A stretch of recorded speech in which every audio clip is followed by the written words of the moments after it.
Acción Popular. Vamos a verlo seguramente dentro de muy poco. Vamos a conversar con Kurt Burneo, economista, investigador de Centrum Católica, exministro de la Producción. Le damos la bienvenida y las buenas noches. ¿Cómo está usted? Kurt Burneo, gracias por estar con nosotros. A propósito de esta decisión de la Comisión de Economía del Congreso que aprueba el retiro de 17.000 hasta 17.200 soles el caso de los usuarios de las AFP. Esto, por supuesto, todavía tiene que pasar por el Pleno, pero ya la SBS está advirtiendo de los efectos que esto podría tener. Dice que más de 3 millones de afiliados a las AFPs se podrían quedar sin fondo de pensiones e incluso que el nuevo retiro costaría hasta 14.500 millones de soles a estos fondos de pensiones. Esto, por supuesto, en paralelo a que se está preparando, se supone, la reforma de pensiones en el mismo Congreso. Su opinión al respecto, por favor. Buenas noches. Buenas noches y gracias por la invitación. Yo diría que la intención es buena, pero quizás el medio no es el más eficiente, por decirlo de alguna forma. Qué duda cabe que hay necesidades por atender. Estamos hablando en el último trimestre de casi 3 millones de nuevos desempleados en el país. Y entonces, súbitamente, estas personas se quedaron sin flujo de ingresos. Una alternativa para tratar, digamos, de dotarlos de liquidez es que puedan accesar, digamos, a sus fondos pensionarios. Pero miremos un poco los números. Con todos los retiros que se han producido hasta ahora, más o menos 2.1 millones, un cálculo de superintendencia, ya no tienen pensión, afiliados al sistema privado de pensiones. Y con esta medida estaríamos agregando aproximadamente 1 millón más. O sea, estamos hablando de casi cerca de la mitad de afiliados al administrador del fondo de pensiones que ya no tendrían pensión, digamos, en el futuro. Entonces yo creo que la intención es buena, pero la medida creo que podría ser distinta, porque por ejemplo generan algunas interrogantes. ¿Por qué 4 UITs? ¿Por qué no 2 UITs? ¿Por qué no 1 o 6? No hay un sustento técnico frente a eso. Segundo, si asumimos, digamos, que la intención es buena, el tema de por medio es, deberíamos de presionar más para que por el lado gubernamental haya un anuncio de medidas de política económica que sirvan para poder reactivar en términos más rápidos a la economía, porque en la medida en que la economía no se reactive, no aumenta la demanda de empleo y por lo tanto las carencias de las personas van a continuar. Y la otra cosa importante es que estamos hablando de un acceso de recursos por una sola vez, vamos a decirlo así.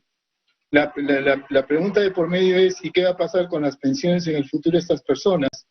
Sería muy útil, por ejemplo, hacer el cálculo de lo que significa en términos de pensión futura la posibilidad de que este retiro sea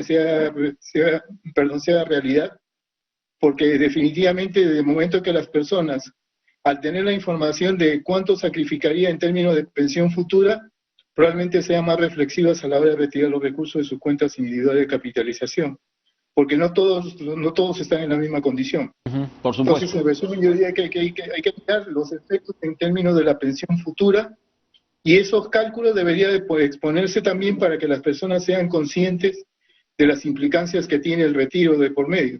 Efectivamente. Yo creo que eso es importante, ¿no? Efectivamente. Para tener toda la información. Tendría que pasarse por una calculadora previa para que el propio usuario calcule cuál es el impacto que esto va a tener en su pensión. Su respuesta me provoca 2 repreguntas. Una es, una experiencia, por ejemplo, como la de Chile, donde se permitió finalmente un retiro parcial también de los fondos de AFPs, y claro, había evidentemente también mucha resistencia, pero incluso entiendo que representantes del gobierno de Piñera reconocieron que esto de alguna manera ayudó a dinamizar la economía. ¿Cómo ve ese espejo de la experiencia reciente chilena? Lo que pasa es que nosotros ya hemos pasado por eso, y el tema de por medio es que no perdamos de vista que en el caso del Perú, la recesión, digamos, prevista para este año está más o menos en aproximadamente un 12.5% de contracción. Y entonces el tema ahí de por medio es, si la recesión es más grande, obviamente las posibilidades de recuperación del empleo son más dificultosas en el futuro. El propio Banco Central está señalando que se recuperaría los niveles de empleo previos a la pandemia todavía en el año 2022. Pero va a depender mucho de las medidas de política macroeconómica del gobierno actual para que haya una luz al final del túnel y se restituya la confianza y las expectativas mejoren, de tal manera que las decisiones de consumo e inversión se dinamicen y la economía se reactive más rápido. En la medida en que la economía no se reactive sustantivamente, el tema de la demanda de empleo definitivamente va a ser un aspecto crítico que yo creo que va a alcanzar como tarea o reto a la próxima administración desde julio del próximo año. Y ahí va mi otra pregunta, si usted tuviera que sugerir o podría sugerir las políticas centrales de reactivación que remarca usted, tendría sobre todo que anunciar a la brevedad el gobierno, ¿por dónde irían estas? Yo lo que diría es que ahorita se ha apuntalado mucho todo lo que es la posibilidad de que las empresas puedan volver a producir. Por ejemplo, se les trae de Reactiva Perú, tienen capital de trabajo.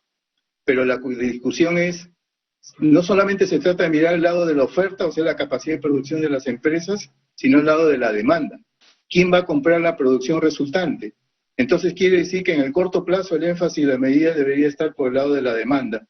Y en ese orden de ideas, vamos a decirlo así, el mirar, por ejemplo, que programas como Reactiva Perú, que solamente han visto el lado, digamos, de la capacidad de pago de las empresas solicitantes de estos créditos, este programa de garantías. Si la lógica es tratar de reactivar el empleo también lo máximo y con la mayor rapidez posible, entonces una de las cosas que creo que debería hacerse es que Reactiva en las próximas posibilidades de programas de este tipo, no solamente se considere la condición de repago de la empresa que está solicitando el crédito, sino también que se incorpore dentro de lo que es el reglamento algunas metas en términos de creación de empleo, de tal forma, digamos, que esté alineado el objetivo de darles a las empresas capital de trabajo, pero que también hayan compromisos asumidos respecto a lo que es una mayor demanda de empleo. El problema de Reactiva Perú hasta ahora es que solamente se han visto condiciones de repago, o sea, condiciones financieras, y no se ha dicho mucho, no ha habido ninguna condicionalidad por el lado, por ejemplo, de la generación de puestos de trabajo, que eso es lo fundamental, por ejemplo, para que se recupere el consumo privado, que explica casi el 65% de todo el gasto en la economía. Muy interesante. Y entonces, a ver, efectivamente, ¿no? Algunos economistas están hablando de trasladar, ¿no? este esfuerzo de la oferta hacia la demanda. Usted lo que nos dice acá es, oigan, pónganle requisitos también a las empresas en materia de creación de empleo. ¿Podríamos hacer algo más por el lado de la demanda frente al trabajador mismo, al ciudadano mismo? Se está hablando de incluso, qué sé yo, o mayores bonos, o adaptarse de alguna forma a lo que va a ser un mercado laboral probablemente mucho más móvil y dinámico. ¿Qué más se puede hacer con respecto ya a ir a la vena de la demanda? Yo diría que hay que también tener cuidado con la extensión de los programas de bonos, porque yo veo el viernes un problema fiscal, un problema de sostenibilidad fiscal. Ajá. Se están otorgando una serie de bonos que seguramente con la mejor intención de cubrir falta de liquidez por el lado de las personas y de las empresas. El problema es que eso significa financiamiento del Estado.